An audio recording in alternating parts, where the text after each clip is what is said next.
since the last video that I did on the World Peacekeepers was so popular, and in fact, at almost 5,000 views at the time of me recording this, I decided I would do a couple more. My local grocery store had these two, so I picked them up. And so these two are fast attack vehicles. So over here on the right, we have the Chenworth fast attack vehicle, actually called the Desert Patrol vehicle. The difference between the early fast attack vehicles and the Desert Patrol vehicles was that this was a slightly larger model, and they added this third gunner seat up top above the engine. So the U.S. military got these set up just before Desert Storm, and these vehicles were actually some of the first into Kuwait at that time. The fast attack vehicles were based on a Volkswagen.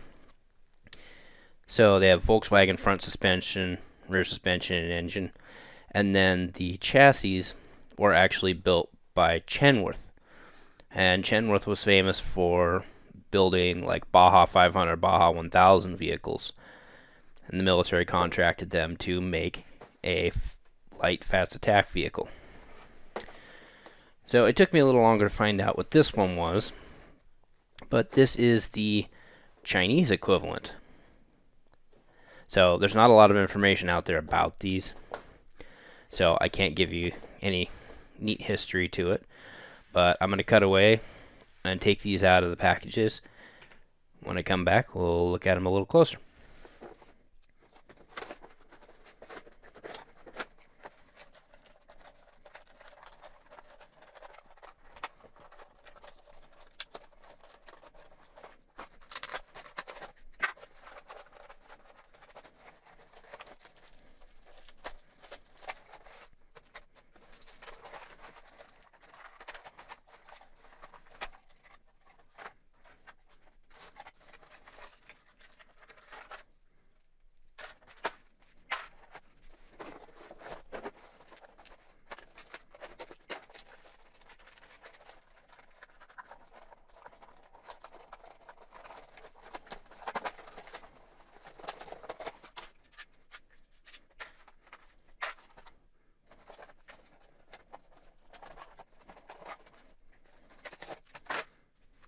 Okay, so after getting them out of the package, they are very, very heavily secured with these wire twist ties. Be careful taking them out. So, oh, I missed one.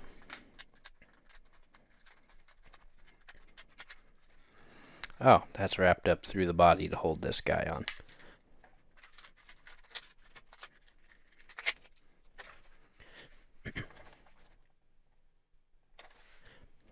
Okay, so both vehicles come with a driver and a gunner, and an assortment of tools.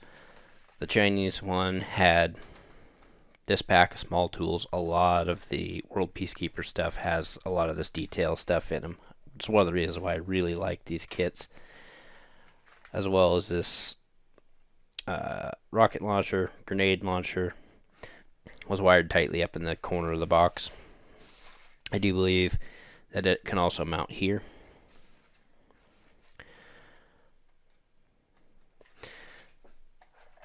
I was kind of hoping these would have the same chassis, but they don't. They're not quite the same size. I figured them being as close as they are, they would use the same chassis pan, which would have made it convenient for me because I intend to convert these to RC. But something I noticed right off the bat here, it's interesting on the bottom of the Chenworth buggy, is that looks like a speaker hole. Like they were intending to have a version of this that had some kind of light and sounds. I'm assuming that this section back here would have been replaced with a battery box. Don't know. Okay, and we're back. So I've removed all the little rubber bands and snapped all the details in place. One of the things I love about these models is their details. One of the things I hate about these models is how many little tiny rubber bands they use to hold all these details on in the package. That's just like a quarter of the rubber bands that I pulled off. So most of the guns are not actually fully snapped into their mounts, so when you get the rubber bands off, you'll have to snap them all in. The rifle on the Chinese truck here doesn't quite have a deep enough detent molded for its swivel mount, but it will stay in there. So the little package card of details, they have spots to snap into here, the bolt cutters, the pickaxe. I didn't find a spot for the shovel, so it's just sitting in the running board, but the fuel tanks go on either side here. So both of these fast attack vehicles, they follow kind of the same format. They've got a driver, a side gunner, and a upper long-range gunner position. Of course, that would be with the, I presume, the Barrett 50 cal on this one, and a 40mm grenade launcher. And the gunner seat does actually swivel around backwards as well for this secondary gunning position at the rear. I'm not actually sure what this rifle is. This rifle actually looks German, but this section, the step, I do believe, for the gunner to get in the back is hinged.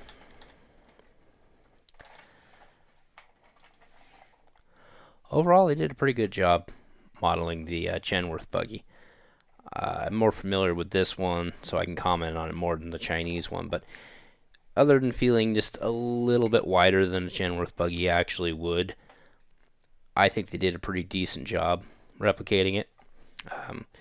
And you know, for the extra width, we can give them some allowances because on the action figures that come with them have fairly wide shoulders as part of how they're jointed. They're just always broad-shouldered. So there we have those two sets. I mentioned it in the other video. I'm going to mention it again. I don't necessarily think that these are good toys for younger kids. I think they're more for, you know, older kids, adult collectors. A lot of these details are fairly small. They come off fairly easily. Like this side gunner piece here is double hinged. Those are really, really small parts should they pop off, and they do pop off fairly easily, so not advised for little kids. They do a pretty good job on the details. There's a lot of things that would surprise you, like in here we have the radio, but also up underneath the dash, where, to be honest, they didn't necessarily need to put much details because it's really hard to see in there. You've got some other kind of electronic box, and then what looks like a floodlight, like a handheld floodlight mounted up in there. So the paint jobs on them, they're pretty basic. They're just hit with an airbrush to break it up. But to be honest, if you look at the military vehicles, the paint jobs on military vehicles are never that good anyways. They're done fast, and they're done cheap, and they're done often. This one, they left it in kind of a gray, generic military color. I do believe that these were Marines, so they aren't as green as a lot of U.S. military vehicles are. Overall, I'm pretty impressed with them. I really like them, and somewhere down the road here, I am going to get into doing some RC conversions on these. I've said that in the past videos. I haven't had time to get around to it due to a lot of life issues.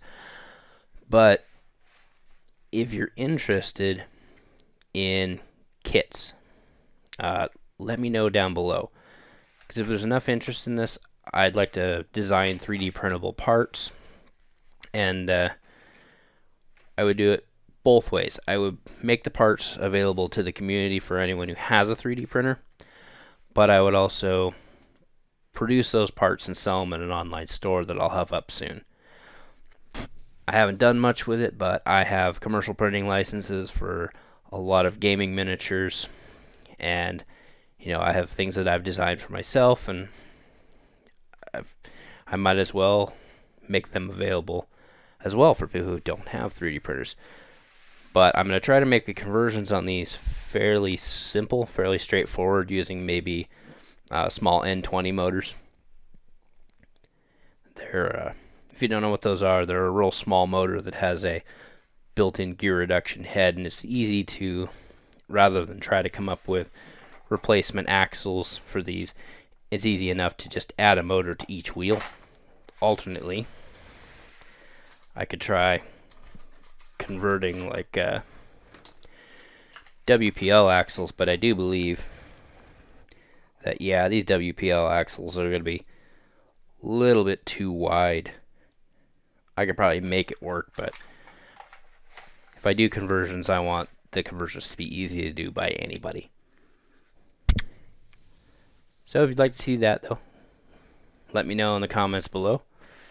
I really like these kits. I do intend to keep getting more of these.